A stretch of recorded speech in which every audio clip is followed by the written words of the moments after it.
Hello, everybody. I'm Sean Reynolds from Sportsnet, a very busy man, about to be joined by Ken Wiebe of the Winnipeg Free Press. Together we are Kenny and Renny. Kenny and Renny on vacation. One guy down on the other side of the United States where the heat is, another guy here holding it down in Florida. Because of that, you will see that I missed the last show. And in going through the last show to gather and collect the Lamplighter entries and the K entries, I have to say that I noticed something that stood out to me. I think Renny has hurt some people. I think he's hurt some feelings down the stretch here because there was a lot of comments while I was gone, a lot of comments going after Renny, a lot of negativity. And one thing I know is hurt people. And so I feel like I've hurt some people. I know there were some very angry people at the idea that after the Winnipeg Jets beat the Anaheim Ducks the way that they beat them, that I wasn't ready to say that that was the last stop before winning the Stanley Cup, that was the perfect example of the Jets being right there on the cusp of winning everything. And I know some people were very, their hearts hardened by that. They're sore. They're feeling it, and they expressed so in the chat room. And I just wanted to make sure that I said to those people, you are seen. I understand you. I understand that I've hurt you, and to suck it up, because I'm not here to confirm your biases. I'm not here to coach you through your emotions. I'm not here to root along with you.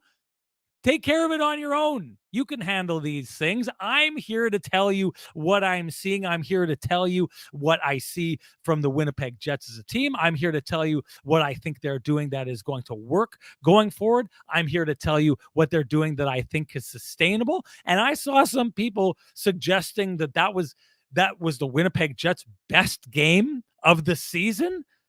Are you kidding me? Are we kidding ourselves? Have you not watched this team? Did you not see them go through the NHL like a hot knife through butter through the month of December? That was the team that everyone was talking about being a potential Stanley Cup winner. Some people, I think, thinking that they were a potential Stanley Cup favorite. So if you've been upset and your feelings have been hurt that I haven't been in the middle of watching the Winnipeg Jets beat the 30th place team in the NHL, playing the second half of a back-to-back, and I'm not like anointing them the NHL's champions after a victory like that. Same thing with the Columbus Blue Jackets. Sorry, I need to see this team pass a test. I need to see something very specific from this team before I can say, all right, now they're back. Now they're back. What did I need to see? I needed to see what we saw from the Winnipeg Jets tonight. Okay, this is the Winnipeg Jets, a team that has been struggling against teams above the playoff line and struggling mightily, not only losing games, but not really being in a lot of those games. Maybe the best team in the NHL heading into this game outside of, if you're talking about hottest teams, clearly the Nashville Predators just keep going and going and going. They're the Energizer Bunny of the NHL right now. But as of late, the New York Rangers really laying claim as possibly the best team in the NHL. And what I needed to see from the Winnipeg Jets is what we had seen so often from the Winnipeg Jets leading into Christmas time. The kind of games that we saw them play twice in December against the likes of the Colorado Avalanche, where they came in and just left, in my mind, no doubt who was the best team on the ice on those nights.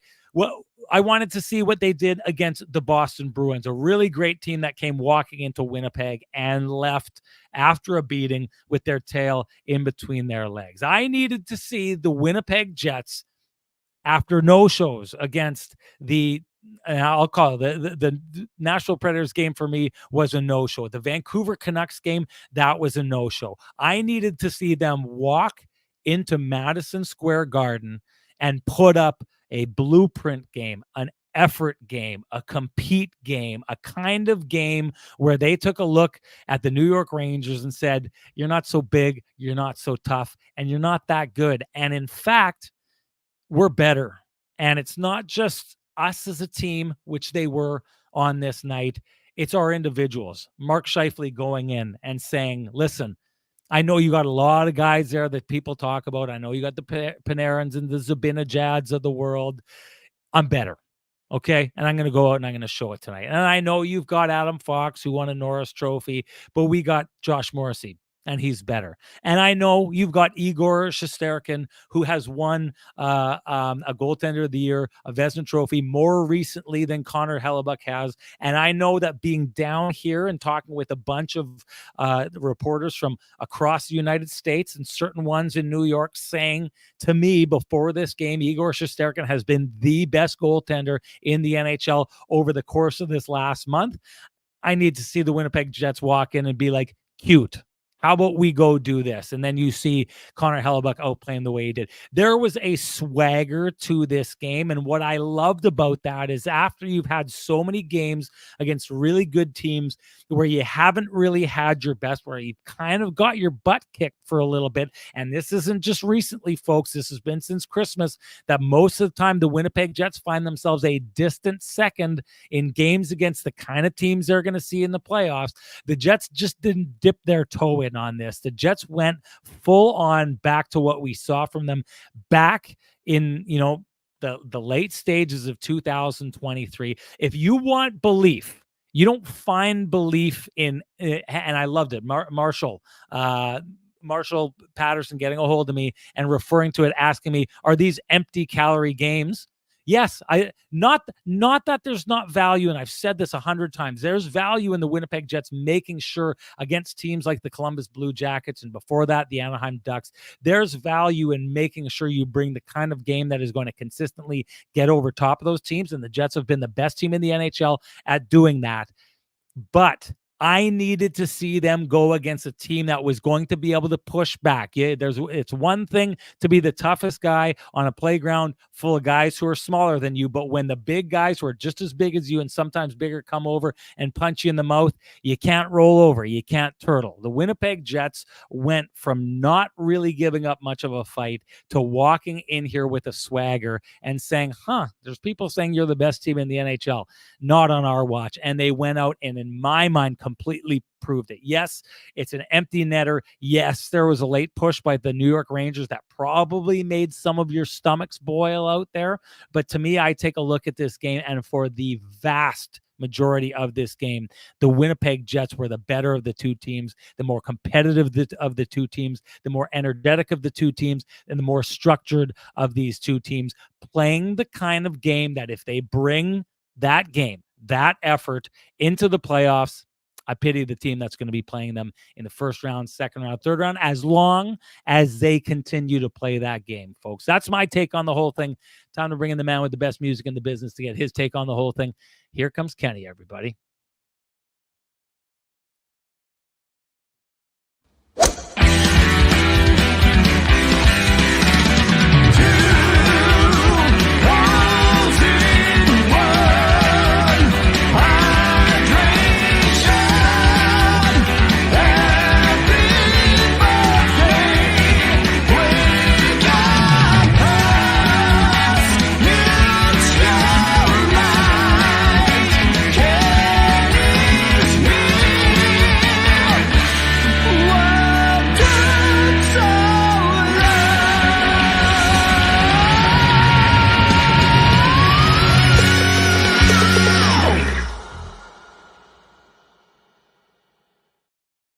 Ken, we're going to have to head over to Vittorio Rossi and go see Frankie and the boys and ask what we should be wearing when away on vacation. I don't know if they've got the vacation casual collection. Maybe casual the cabana collection or something like that.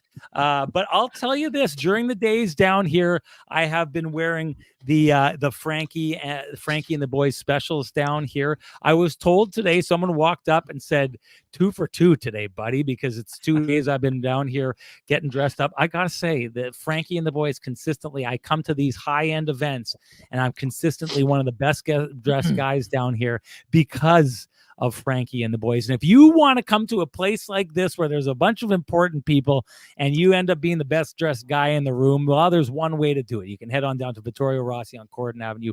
Go see Frankie and the boys. Loudly proclaim Kenny and Renny sent you, and they will have you looking exactly like that. You could be out of your league, and you will look like you are below your league when you walk in like that. People fall for it all the time. I don't know what I'm doing down here, and everyone's looking and saying he looks like he knows what he's doing. So it's a real conundrum. I pull it off because of Frankie and the boys. What? How did you? Well, hang on, I don't even know. That was amazing. Sorry. We've never seen that happen before. That was pretty good. Oh, look at this guy trying to take. I think that's Kenny's sign that he's done playing second fiddle. He wants to get into the show, and he wants to be I don't want to bruise your ego here. I don't want to bruise your ego. You missed one show. You know, it's another highly rated show. We don't want to take any heat from the chat room here. I know. I think people just, you know what I think? There were so many people because there's not enough people willing to call Renny out to his face. So they wait till he's not here, like kind of peeking around the corner. And then they come running in and they talk all their talk and all just like on the ice, buddy. Just like on the ice. Hey, exactly. Just like on the ice. If there was a linesman in between you, lots of chirping. If there was no linesman, nowhere to be found. When we were 8 years old, they would have done their toughest talk when they were halfway down the street on their bike and then hopping on their bike. Take it off. Anyways, Ken, time to get at it. What do you got to say, my man? Yeah, welcome back. Good to have you here. Mark Scheifele appreciation game is what I saw. And you could also call it a masterclass, Sean. And this was exactly what was required from the Winnipeg Jets. We know all about how the Rangers have been playing great. Shesterkin this, Shesterkin that. Panarin on fire, 30 points ahead of Chris Kreider. Should be in the Hart Trophy conversation. Zibanejad finally getting himself going after a long drought. By the way, the Jets are here to be reckoned with. And Sean, what we loved about this, as soon as that game, I know you talked about the empty calorie stuff. As soon as the game was over on Sunday, every player that talked mentioned the game against the Rangers. They were already on to Cincinnati, to borrow a Bill Belichickian special. I mean, they knew exactly. And Rick Bowness didn't hide from it. And for those who don't know, Rick Bowness headed back to Winnipeg for a minor medical procedure. Scott O'Neill, associate coach, will be back in the interim head coaching role for the next little bit here. Anyways, everyone was talking about the Rangers game. Sean, they knew exactly what was up. I talked with Adam Lowry at length about this last week. I talked with Brendan Dillon. They knew exactly what was on the horizon for them. And of course, all the games matter, but not all games are created equal. Not all games are played on one of the grandest stages in all of sport and entertainment, for that matter. The Jets, there were a couple speed wobbles in the first period, no doubt about it. A little bit of looseness, but that's the way it goes when you're playing elite teams. And guess what? By the end of the day, they had a stabilizing force between the pipes. Connor Hellebuyck was fantastic, and in vintage Hellebuckian form after the game, dropping the old "it was just another game" made me think of Connor Hellebuyck after making his first NHL start in Minnesota. Tim Campbell and I were down there interviewing him after, and he said it was just another game. And Tim's like, Would you like a do-over on that answer, Connor, for your first ever NHL game? No, it's just another game. And I don't know. I just thought that this was a very business-like game. And Sean, make no mistake, the Jets knew that they had to play better against a high-end team. They knew they were going to be measured by the outside world in a game like this, and they were ready for it. So, again, they were very good in all aspects. They had played a very solid period. They gave up a power play goal. They get one right back. Their big dogs were out there making things happen all game long. Josh Morrissey, fantastic. And again, good on Josh. We had talked a little bit the last little while. In the head-to-heads with Roman Josi and Quinn Hughes, it didn't go quite as well. Today, in the game against Adam Fox, there was no comparison in the hockey game between Morrissey and Adam Fox, with all due respect to a guy who has won the Norris Trophy before. And Mark Scheifele was dominant in the game. And that's the kind of that I know a lot of people have been saying it, some in the chat room, some on the old Twitter machine. That was 2018 Mark Scheifele playoff beast mode right there today. He was absolutely on fire. The second goal is an absolute vintage beauty, steals it from Kreider, goes in. And this is the thing, Sean, and the one thing that we've come to appreciate about Scheifele over the years, it looks like he's coasting on that breakaway, but he's not. He's not coasting, but that's how he can make it look so effortless. And then he buries the shot. And again, even just something as simple as the play where he dekes the guy out at the offensive blue line before the empty net goal. It's just a high end, highly skilled play. But I love the second goal because of the defensive effort that was required within it. And again, this was not just a one-line show, but the one line was a dominant force in the game for the Winnipeg Jets. Alex Iafallo did a lot of great work, a lot of digging around the net and down low. Kyle Connor gets himself an a power play marker to get him to 30. To me, Sean, Kyle did a lot better. Yes, were there still a couple hiccups? Sure. I thought his defensive zone play was noticeable in the game. He got involved. He didn't. We talked about this during one of the intermissions. The Rangers got involved in a scrum with Scheifele and Connor, and they didn't wilt. They stood up for themselves, and then they were great after that too. So I think they were trying a little bit of an intimidation tactic there, and it totally backfired in a lot of ways. So I thought the Jets were excellent in pretty much all facets. There were some under the radar plays that we're going to get to in a minute, but that top line was excellent. And then the power play came up big as well. So a lot for the Jets to like in that one. And again, we'll talk about this one for the next 45 minutes. But the beauty of it is now the Jets, their next test is already upon them. Now try to do that again. Don't have a letdown after playing so well against an elite team. You got a Devils team that's trying to stay on this periphery of the playoff picture, and they're not doing a great job of it, but they're still hanging around. So they're going to have some urgency going. But overall, I thought the Jets, there it is. Mike Rowling says it best. Jets had 4 lines going. I thought all their D pairs were excellent. I love the fact that Scott O'Neill stuck with Nate Schmidt. Sean, we've been talking a lot about, deserving versus not deserving. We knew a lot of the moves in the last little while on the back end were more related to the schedule and the busyness of the 6 and 9. But Nate Schmidt raised his hand and said, hey, I'm still here. I don't want to be the 7th D man. If I have to be, I will. But I'm not just here to take a spot and be a cheerleader. I feel like I deserve a spot in this top 6. And he went out and had a pretty solid effort again. And I thought that was important for him. This comment here by Duggo1520 says Rennie's glass half full, no quarter full guy. That's who he is, so he can always be I told you so.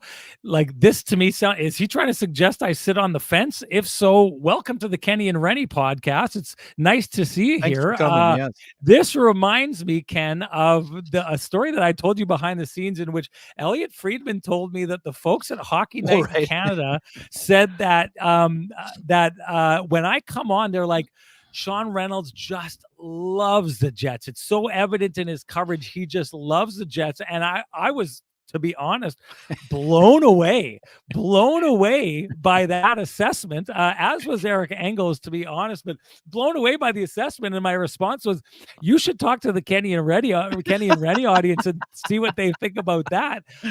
Because I know a lot of people think I'm ever pessimistic. I think shows like these counter to what Duggo is saying here. I think I take a stance most times. And so in a situation like this, when I come on the show today and say, this is it, this is what I've been waiting for, this is what the Jets need to do, it actually has meaning, because I haven't said this for a long time. I've been pointing to what the Jets' flaws were, and I know that drives some people nuts. I know people just want me to pat them on the back and say everything's going to be okay and your team is the best team and no one is ever going to stop them. The Jets play like this and they get into a position where no one's going to stop them. I think it's a little bit crazy to suggest that I am anywhere near a half opinion or any of those things. I kind of think I go full throttle at every point. So anyways, nice try, Duggo. But if you are new to the Kenny and Rennie show, then welcome. You got to come with better taste. Welcome. And you require better takes than that if you're going to hang around here. I want to get a little bit deeper into Scheifele. I loved what you said about the breakaway, because to me it gave me that Mario Lemieux feel, right? Like that thing where Mario Lemieux would get the puck and he would look like he was going half speed, and yet he would be passing guys like Ray Bourque who are going in full stride. It reminded me also of Paul Maurice talking about his suggestion that Mark Scheifele is actually quietly on a team that that had Brandon Tanev, on a team that had Nick Ehlers, quietly the actual fastest guy on the Winnipeg Jets. He just doesn't need to be doing that all the time. It's one of these things that it makes it look effortless. I just wanted to get into this because you touched on it, but Mark Scheifele is a guy I take a look at, and I think when he's okay, you've heard me say this argument before, because I actually make arguments. I don't half-ass it, unlike some people say. I've said this before. Back in 2018, when Roman Josi was playing and everyone was singing Roman Josi's praises, I'm thinking to myself, well, who's going to have a bigger impact on this series, Dustin Byfuglien or Roman Josi? A lot of times people just suggest you're going into the playoffs. This guy had this many points. This guy's a point per game guy. This guy's a 100-point guy. This guy's only a 75-point guy, whatever it is. This guy's clearly better. This is one of those games where Mark Scheifele, I think, comes in and takes a look and knows the importance of this game, takes a look at it and says to himself, I'm better than Panarin. I'm better than Zibanejad. I'm the best player in this game, and I'm going to go out and I'm going to prove it. I thought he absolutely did it on this night. Hey, I believe it was the last show where we talked about the absence of Mark Scheifele and it meant to this team. Yeah. It was a tough one, and I know a lot of people disagreed, and I understand they disagreed. And you know what? A lot of people could very well be right. But when I was posed with the question, who is a bigger absence to the Winnipeg Jets, Mark Scheifele or Josh Morrissey, I think on a night like tonight, this gives you a real idea of what we've seen very recently the Winnipeg Jets look like without Mark Scheifele and what they look like when he is absolutely at the top of his game. Mark Scheifele was a stud tonight. Mark Scheifele, to your point, 2018, where quietly, listen, someone down here was talking to me about the Winnipeg Jets and made the suggestion that Mark Scheifele was the reason he did not have faith in the Winnipeg Jets going into the playoffs. And my response was, listen, tell me you haven't been watching the Winnipeg Jets without telling me you haven't been watching the Winnipeg Jets. Mark Scheifele is back to 2018 was on his way. Had they made the Stanley Cup final, was potentially on his way to knocking off the all-time goals scored in a playoff list. He was firing up that list and playing phenomenal hockey we've seen before. 14. It was part of the argument that I had when I said when there was talks about trading Mark Scheifele, I had said, and people will remember this, careful what you wish for, because if you lose a guy like this, you're not necessarily, and I know the arguments about moving Scheifele and how he's played in the past and that the effort looked like it wasn't there.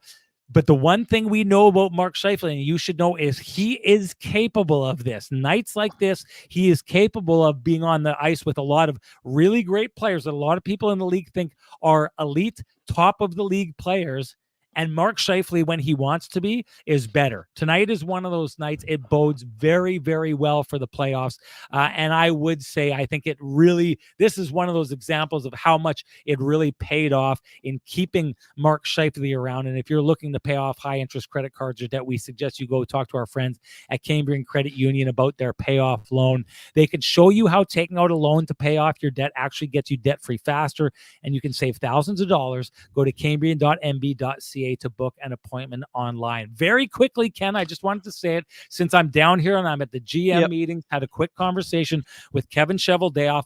And I've told that story about Andrew Kopp and how, like, you want to know how last minute the turn was that Mark Scheifele became interested in signing with the Winnipeg Jets again. One of his best friends, Andrew Kopp, heard the news coming out of a meeting in Detroit that he'd signed from all of his teammates and thought it was BS because he had just spoken with Mark Scheifele and was fully expecting him to get traded and moved elsewhere. I talked with Kevin Cheveldayoff about that turn, what he thought had it happen. I know we've kind of delved into this topic, but the one thing I walk away with him, and you got to give Kevin Cheveldayoff credit for this, but you also have to give Mark Chipman credit for this. What happened when it was talked about tearing the Jets down? I asked Cheveldayoff about the turning point in all these negotiations, and he said he truly thought it was the Pierre-Luc Dubois trade because he knew that the hockey world was expecting him to move him for prospects. And when they moved him for real players, for Gabe Vilardi, for Rasmus Kupari, for Alex Iafallo, it became evident that the Jets weren't looking to the future. They were looking to right now. And for Kevin Cheveldayoff, his belief and his target was, listen, we want to win. We don't want to tear down. We want to win. We always want to win. We're going to be that organization that does everything that we need to do going forward to win. So what we think that when we're speaking to certain players, we're speaking the same language, right? You're Connor Hellebuyck and you want to win. So do we. Let's see if we can figure it out together. You're Mark Scheifele and there's an idea that you're going to be leaving. Where do you want to go? Oh, you want to go someplace where you can win? Well, we want to be winners and we want you to be part of that. And we want you to own some of it. And we promise on our side of things to hold up our end of the bargain, to do what we can to make you winners. That's another payoff Cambrian moment right there. Good conversation with Kevin Cheveldayoff. And I should mention, because it was talked about here earlier, Elliot Friedman had a conversation also with, behind the scenes. The expectation within the Winnipeg Jets is that Gabe Vilardi will be back with the Winnipeg Jets for the playoffs. That's an important idea to have. That's what they're expecting to have. So all of you hoping to see that amazing spot that he has down in the office and what he's been able to do for the Jets on that power play, there's an expectation confidently within the organization that we will be seeing that come playoff time. Ken, just 846,000 in the chat room. So whatever you're saying next, it better be good.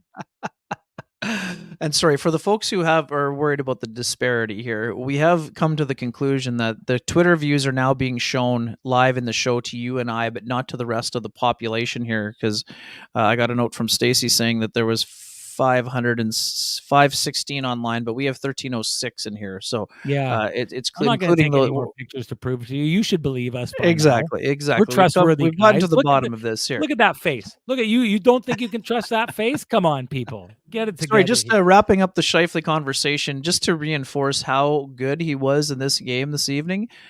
In 22-14 of ice time, Mark Scheifele had 7 shots on goal, 10 shot attempts, a takeaway, which led to the goal, and 2 block shots. That was just incredibly impressive. And again, we don't need to talk about that line for the entire show. We could, but we don't need to, because there's other things that we need to get through. But yeah, impressive stuff all around. And I mean, as you mentioned, I mean, getting Scheifele and Hellebuyck locked in, like, this is another just prime. We've seen plenty of prime examples of why that was important.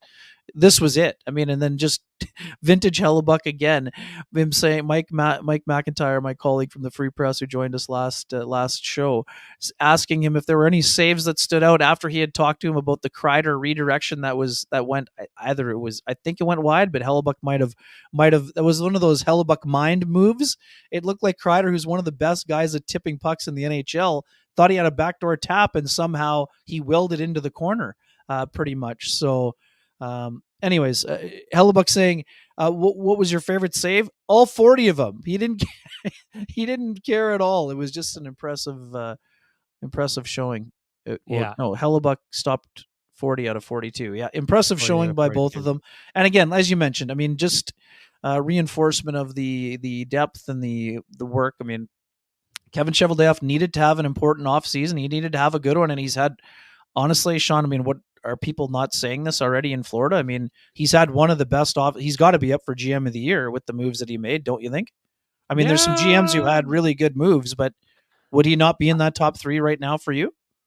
Or you're not hearing much buzz? What are you hearing nationally? No, I'm not hearing a lot of buzz. But that's another thing. If you the executive GM committee has added Kevin Cheveldayoff to that. That's another thing I wanted to say for Jets fans on here. You've got Mark Chipman is on the executive committee when it comes to the board of governors, and now Kevin Cheveldayoff on the executive committee when it comes to GMs. If you wonder what those those committees do, they're the ones who kind of set the agenda for what, when we come to these meetings, everyone else comes in and talks about. So highly influential positions.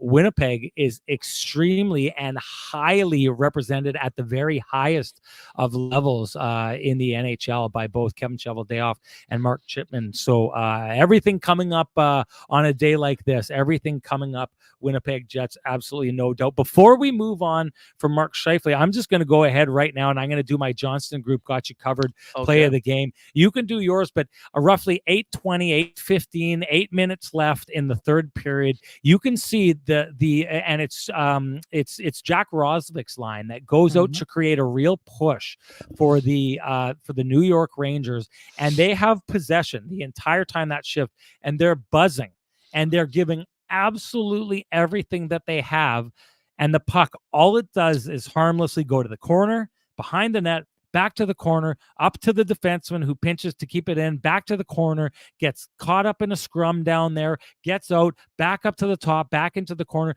The puck never leaves the wall. That's Mark Scheifele's line that goes in and plays a suffocating defensive shift at a time of the game that I really think the New York Rangers were really, really making a push to try and turn the momentum in their favor. If they do it at that time and make the last 8 minutes look like the last 2 minutes of that game, then there's maybe a really good chance that this game goes to overtime and ends in heartbreak. So to me, it's not just that Mark Scheifele goes out and is the best player in this game. It's not just that he goes out and gets the hat trick. It's not that he's, amazing in every facet of this game.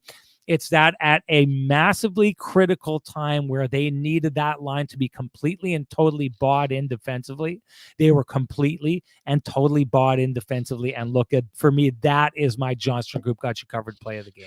Yeah, Beauty. I'm just going to go honorable mention in that situation for Dylan Sandberg. Another one of these classic breakups. Look like at least a 2.5 on 1, if not a 3 on 1. And one of those times where he lays out like he did a couple of weeks ago, just because of the circumstance too. Important play in the game, but also for a young, he's not a young guy in terms of age, but he's still a youngish guy in terms of experience. So for me, a guy who had to sit out 2 games, even though it had nothing to do with his play, I love the fact that he makes a play like that early in the game and starts to feel really good, get a good feeling going, and it kind of paid off as the game went along. Well, I got to say something here. BA Split says, Renny, how do you explain the headband to the customs? Listen, what I do is I put it on and the headband explains itself. So you know what that means, ladies and gentlemen. Let's make it a holiday edition. Finish this. Oh yeah, sorry. Oh, before we do that, well, here I can do that. Oh man, we're stuck in between now. Buddy, do we do both, or do we do neither at this stage? You're a little rusty after missing a game, my man. You're a little rusty. I'm rusty. I think you're interrupting. There's a method to my madness, but you just keep interrupting it all the time, Ken. I think you're getting a little too familiar on your holiday break. Anyways, hey, do you run a small business in Canada? Look to Canada's #1 employee benefits plan, Chambers Plan, to give you a competitive edge. Chambers Plan is the simple, stable, smart choice for over 30,000 businesses countrywide. Visit chamberplan.ca to learn more. Now, I'll be honest, I'm flummoxed. I'm flabbergasted at this stage. I don't know which way is up. Maybe putting some tight headband around my head will help me reorient. It'll help. So let's do it. Let's make this a Sean's headband version of the Kenny and Renny show. Let's do it.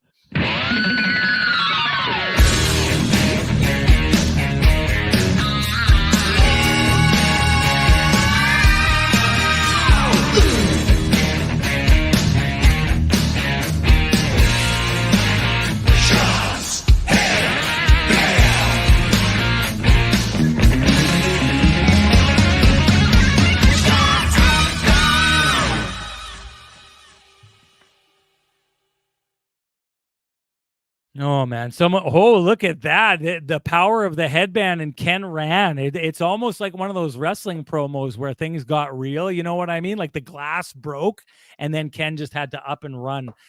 So hey, it is what it is. Meanwhile, the clock just keeps ticking upward and upward. I'm not saying it's because Ken disappeared, but we're sitting here looking on breaking 1,500 right now, 1,500 live in the chat room for the first time, I would think, in the show. I mean, unless it happened last show when I wasn't here, because maybe there was like 13, 14, 23 more, folks who came in here to talk some smack in the absence of Renny, but no matter, Ken is back. The audience thought that you ran because you got scared by the headband. And I honestly think that they're onto something, Ken. But I just wanted people to be able to admire the Pacific Coast edition of the the T-Berg in Monterey mist Oh, color. That yes. was all. Monterey mist. I was going to say that's Yeah, got to be exactly, some kind of buddy. mist color. That's very misty. I love it. It's good stuff.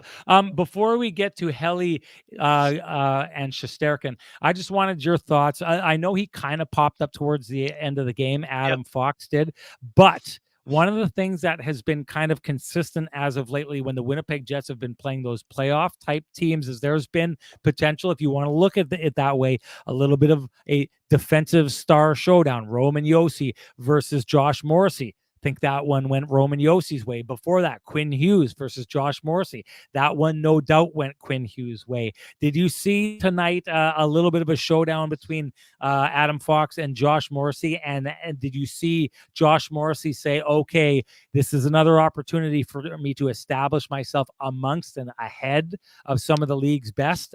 Did you see that? Yeah, that's why I mentioned it earlier in the show, my man. Yes, I did see it 100%. Let's dive into it a little further. I love Morrissey's game. 26 shifts for 23-32.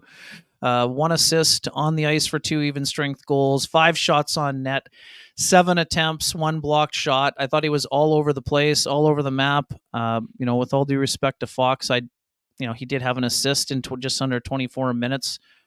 2 shots on net, 9 attempts himself. You and I were talking about this during the game. I didn't notice a lot of Adam Fox, but I noticed a lot of Josh Morrissey. And I thought it was important for him. It's an important game. It's literally the grandest stage on the planet, and against an elite level team, against a team that's second in the Eastern Conference. Sorry, we just broke 1,500 in the chat room, I think for the first time, Ken. Beautiful. Unless it happened last show. Anyways, so move on. No, love it. No, I thought Morrissey was fantastic. I thought it was important for him to have a big stage type of game. He was on the pregame show with Paul Edmonds and talked about how he enjoys playing in the. He says it's one of his favorite visiting arenas, and it looked like it was one of his favorite visiting arenas. I thought the pairing with Dylan DeMello very good.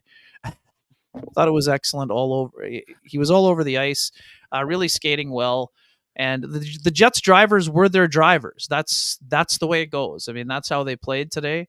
There's no doubt Dale Sawchuk, he knows it. I've got the smallest bladder in the NHL, and I had a lot of water today after another great day at Southern Dunes. So yeah, I had to run in. I knew Sean could tap dance for a little while, especially with he's soaking all in all the adulation. He missed a show, so he was missing on people.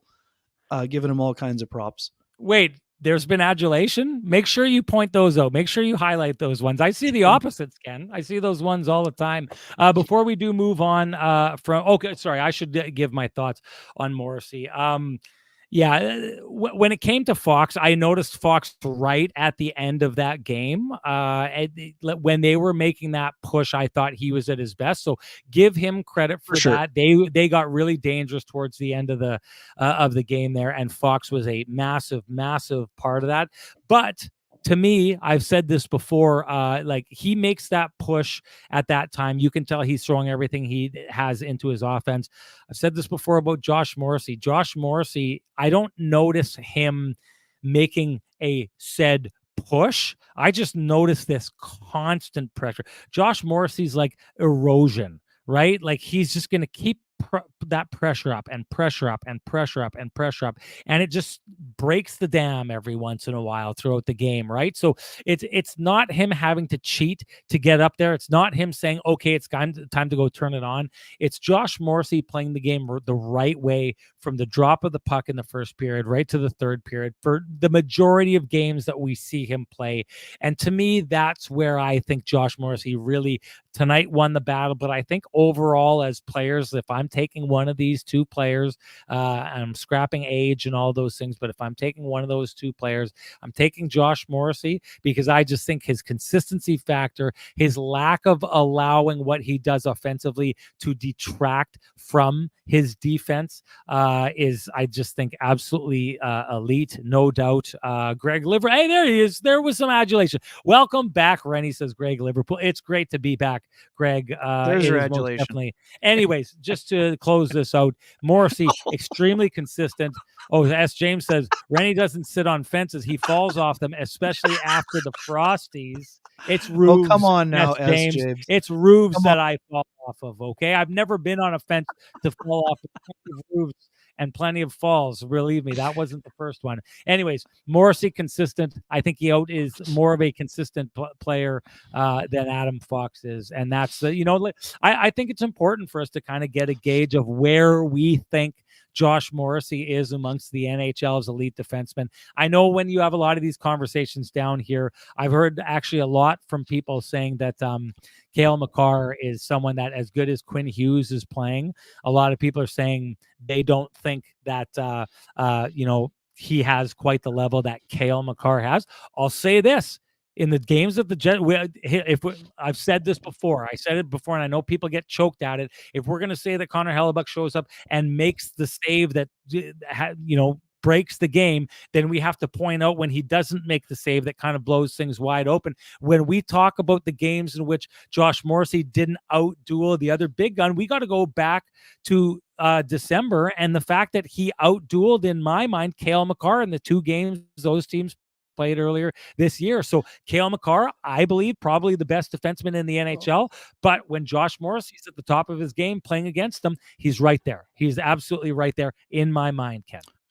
Fair, but I think Makar missed one of the games against the Jets, though. Just want to. I'm sorry, he missed one, but sorry, I knew he was back for the other one. Yeah. That's right.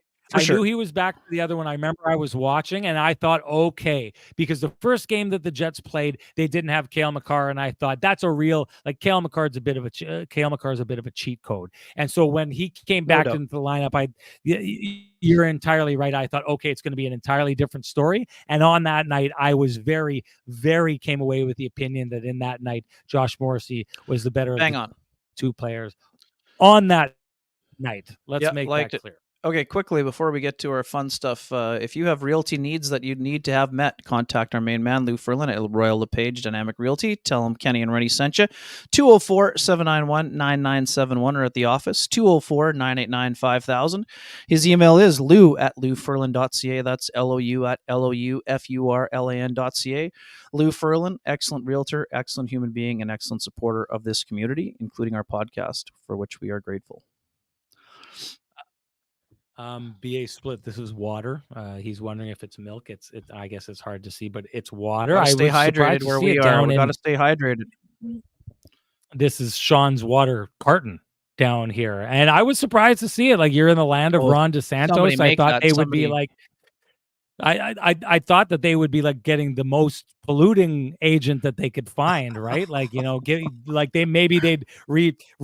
resurface old tires or something like that and sell their water in that, but instead they're on the ball here, no doubt. Buddy, don't get kicked off the air here. Don't get the plug pulled on you before the show is over. Listen, come on. Hey, you're allowed to burn books down here. You better be able to say what I just said. God, here we go. Okay, do you want to give a Pristine Roofing wake up? You want to do that? I thought that was up to you. I think you should do it. That's one of my. Sorry, I did one last time, so it's your turn. Let's go with that. 1 out of 67 games. I'm proud of you. Ken. Correct. You did it. Hey, you did it. Hey, hang on a second here. You've missed more than one. I hate to inform you. Oh, I know. Okay, so it's 1 out of 64. You're batting. Sorry, 4 out of 64. You're batting quite the.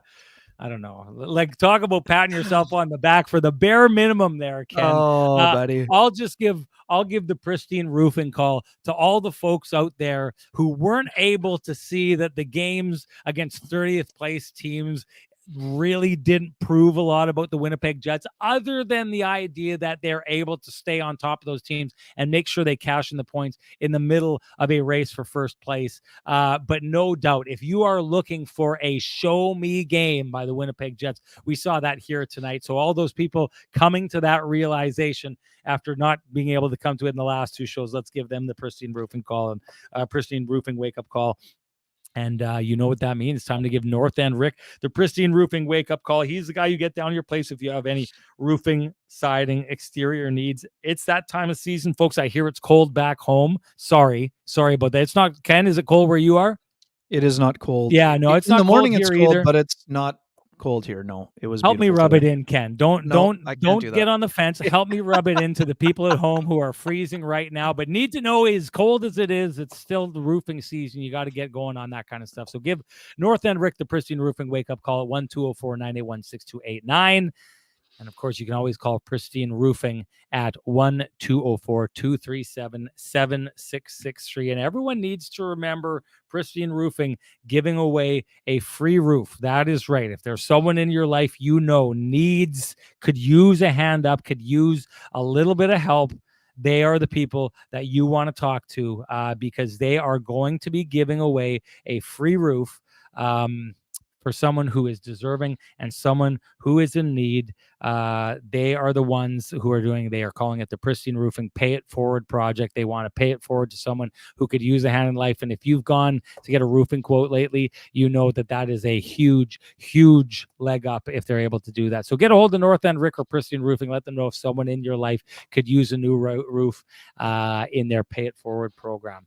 Ken, Helly and Shesterkin. I thought that this was an interesting one. Talking with Dan Rosen, great writer for NHL.com. He was down here. He was giving me the scoop on Shesterkin and everything he's seen from him this last month. Again, thought that he was the best goaltender in the NHL in the last month. Thought that it was like a no hands down kind of thing. It would probably, if you take a look at that, I know a lot of people will get their back up and be like, oh, not better than Connor Hellebuyck. But if you look at Connor Hellebuyck's numbers over the last little while, it probably is a strong case to be made that that's exactly it. The ship has sailed, no doubt, for Shesterkin on any hopes of winning the Vezina because of the first half of his year. But this is one of those games where it's a measuring stick game for both teams. And I think important to come out and show what you're capable of. In my mind, Connor Hellebuyck, hey, it's the old Renny stat. Hey, which goaltender was better tonight? There was no doubt about it on this night that Connor Hellebuyck was the better of the two goaltenders. He was dynamite. And Sean, we saw it early. Dialed in Connor Hellebuyck, big and boring. He sort of felt like he willed a couple of players to shoot it right into the crest, right? There were a couple of classics where rebounds, you're like, oh boy, there's a good rebound chance. They shot it right into him because his positioning was absolutely perfect. 40 saves in the game. Most of them looked pretty routine because Hellebuyck was in the zone and dialed in. So I thought he was excellent. Shesterkin, Sean, came into the game with just like absolutely absurd numbers in his career. Yes, I get it. Small sample size, 5 starts. He was 161 goals against and 953 save percentage in his career against the Jets in those 5 starts. I thought he was fine. I mean, I don't no muffins to report in that game out of the 3. But Hellebuyck, you're right. He was the best goalie on the ice. And again, big stage game. Connor Hellebuyck needed to outplay the guy at the other end of the rink in the crease, and he did exactly that. Again, we talked about this last time. He didn't outplay Ottinger the last time they played. So in a big game like this, he needed to drop a game like that. So, and that's exactly what he did.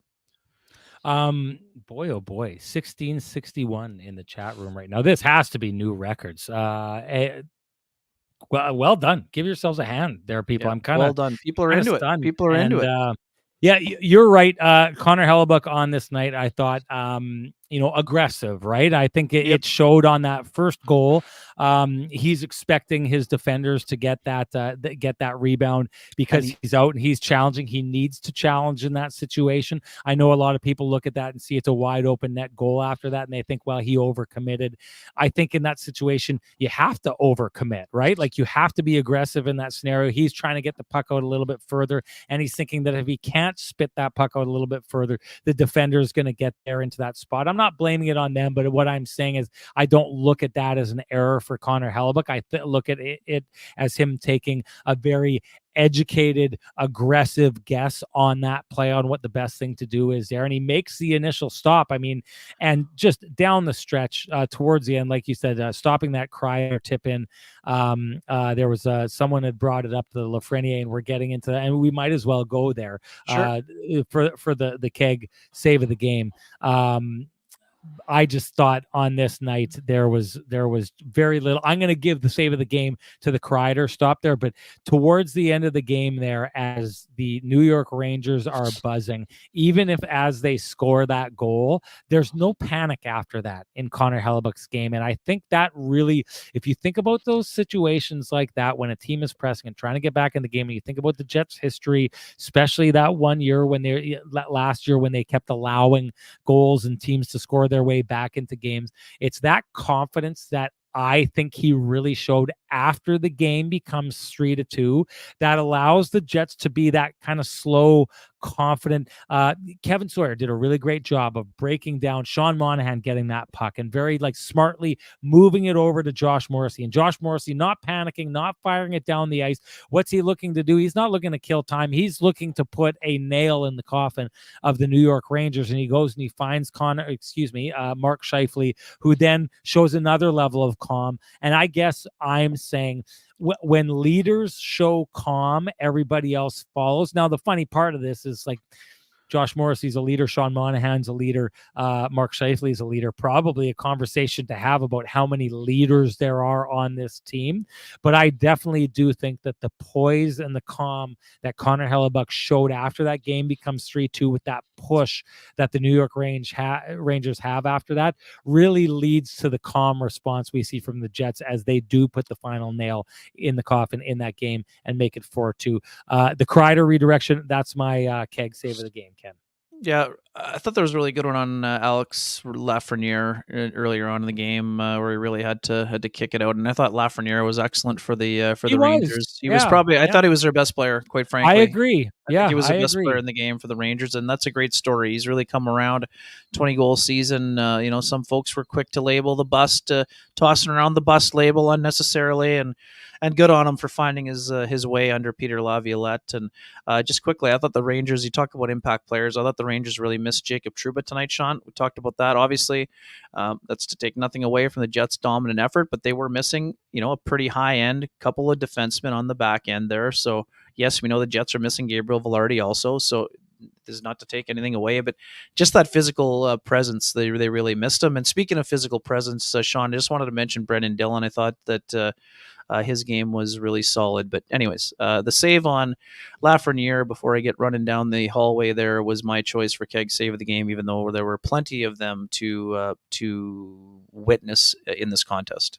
Great one. I just wanted to say 7:15 in the chat room. Ken, I think as I've been running around handing out wake up t-shirts to all the GMs and all the people down here. Yeah, so I nice. Probably added 1,000 people in the chat room just from this event here. Probably if you looked out the window here at the resort, everyone's just sitting on their computer watching Kenny and Renny right now because there's nothing better to do down here. No doubt. What is there better to do than watch Kenny and Renny, especially after a game like this, especially on a night where you could win yourself a $50 gift certificate to the Keg, any of the 3 fine Keg locations in the city of Winnipeg, each location finer than the last. All you have to do is share with us your Keg, hashtag the Keg save of the game. Let us know what that is. You're automatically entered to win that $50 gift certificate. And the winner of that gift certificate from our last show, that would be Ken's Emoji.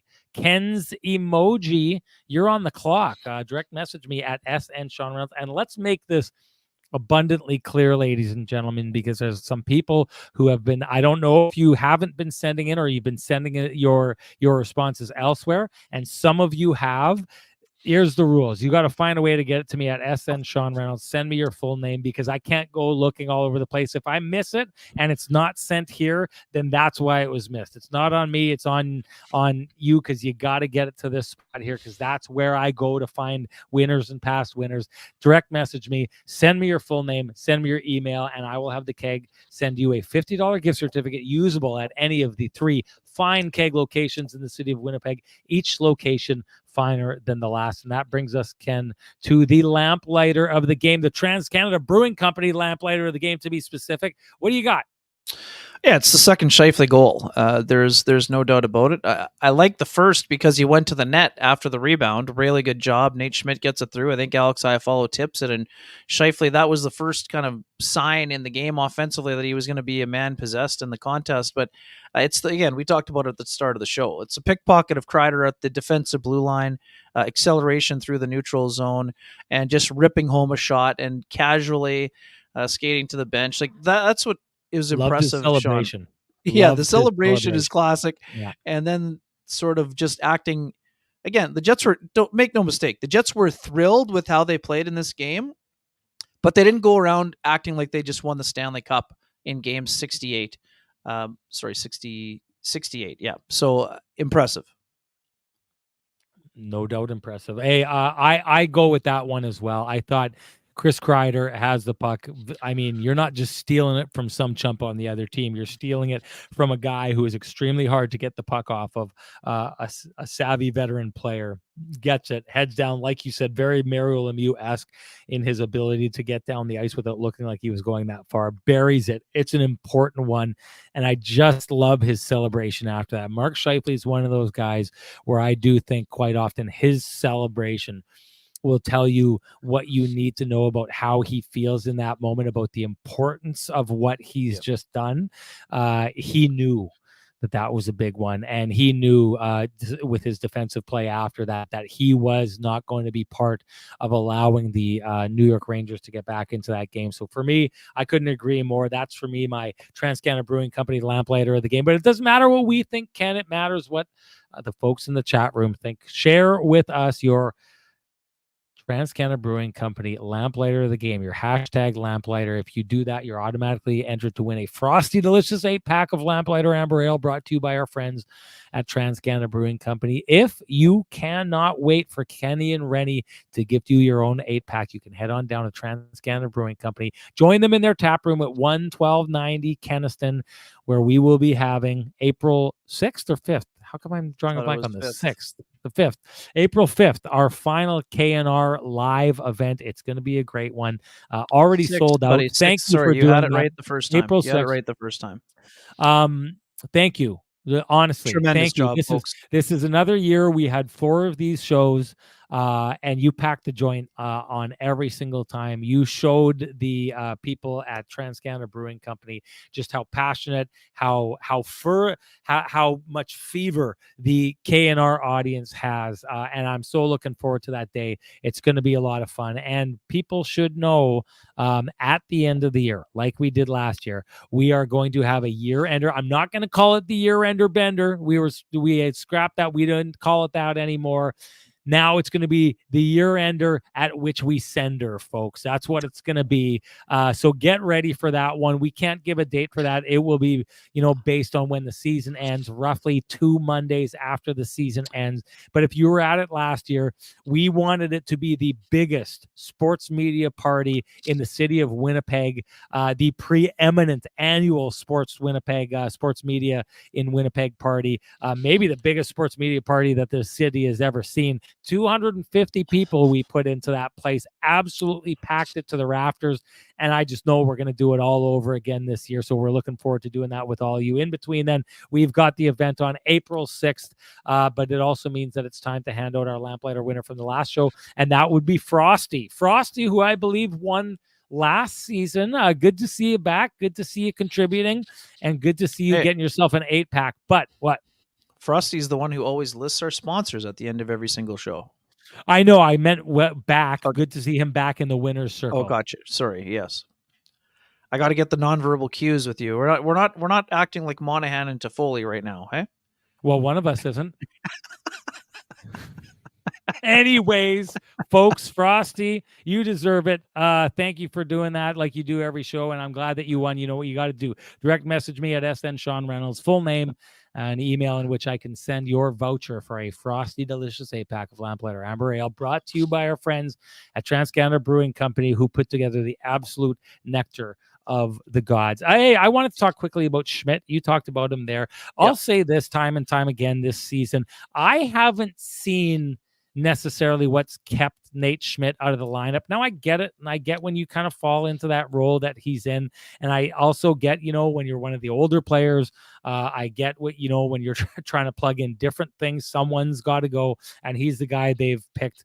I would like to say this about Nate Schmidt, the same way had an interesting conversation about Vlad Nemestikov with Kevin Cheveldayoff, and just about how he's been that guy that the one thing with Vladdy Nemestikov is you can put him anywhere and he'll get the job done there. And then you can move him down the lineup. He doesn't complain about it. He always does the things that make the team better, unquestionably, never selfish about it.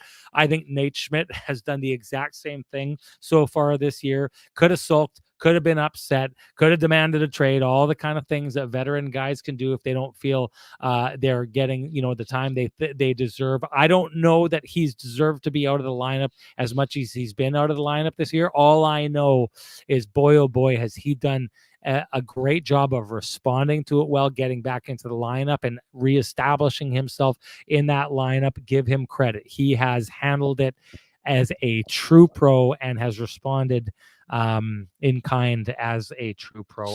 Last thing we got to talk about, Ken, before we do go, Sure. just the Rick Bowness being out and the Scott Arniel effect.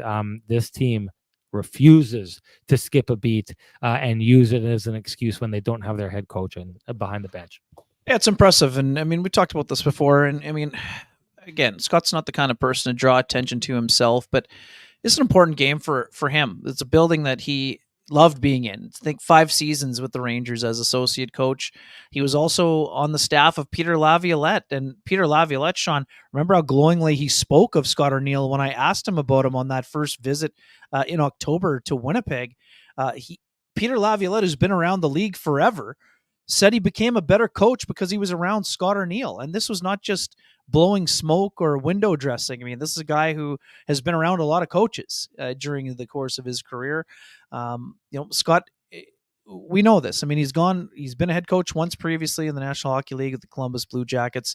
It didn't go the way that he had planned it to go. He's been up for many other jobs, interviewed, gotten close, finalist in a lot of them. And again, he was a finalist for this job. So the fact that he's able to, he plays a massive role on the staff to begin with. And yes, the Jets are in great hands. As Peter Laviolette said, unfortunate as it is when Rick Bowness is not there, the Jets have essentially another head coach on their staff. So he's able to step in. He was very calm during the course of the game. He sticks to his principles. He obviously has the respect of the players, and they play hard for him. There's no doubt about it. And he's done a great, I think, based on the stats that they were rolling through today, I think that's 15-4-2 now in the last 2 years when he's been missing either for, because of COVID or, tending to Judy Bowness during, her situation. And now with Bowness heading back for this thing. So it's just an incredibly impressive thing. And, I've mentioned this before. I mean, Scott Arniel was an assistant coach with the Manitoba Moose when I got my first job in this business. I've known him for a long time. He's an incredibly sharp hockey mind. This is a guy who is ready to be an NHL head coach again. And Sean, at some point, he's going to be one again, I think. And his body of work over these 2 years in Winnipeg since joining the Jets staff with Rick Bowness has been exceptional. There is no other way around it. And, he's doing a great job, and he'll do a great job for as long as Rick Bowness is away. I'll say this, and it got me thinking this today. Rick Bowness, 2-year contract. I wonder how much with an option, but I wonder how much of Rick Bowness's choice of wanting to stay as an NHL head coach is being taken away from him by his, what's happening in his life and around his life, right? No one can deny the passion that he feels and what he wants to do. But I just got thinking about this today, and I'm not saying that this is what's going to happen, but there's a lot of people in life, not just in hockey or whatever. There's a lot of people in life that have a plan on when they want to retire or how long they want to work. And often that plan can be made up for them, right? I know that firsthand. My dad was a vice principal. He got to the point of being a vice principal. He loved his job, and a heart condition meant he had to retire at some point. Sometimes the choice is taken away from you, and seeing all that Rick Bowness has gone over the last couple years, it just reminds me of the idea that sometimes the decision is taken out of our hands, or at least nudged in a direction by outside forces, which gets me thinking about the potential for Rick Bowness maybe looking at a life outside of hockey. If that happens, I'll tell you, as a reporter who covers this team, who absolutely loves a heavy dose of truth serum. That will be, a sad day, just because I love talking to someone who just gives the goods as they are, isn't afraid to point things out as they are.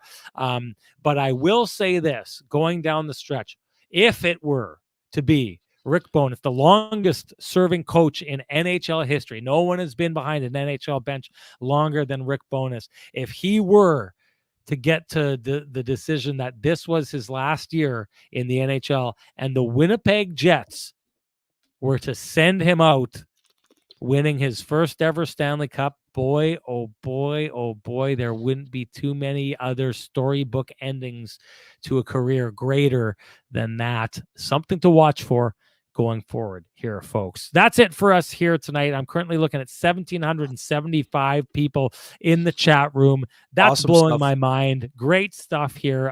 Thank you so much for that. We appreciate you tuning in. Ken, you did a great job.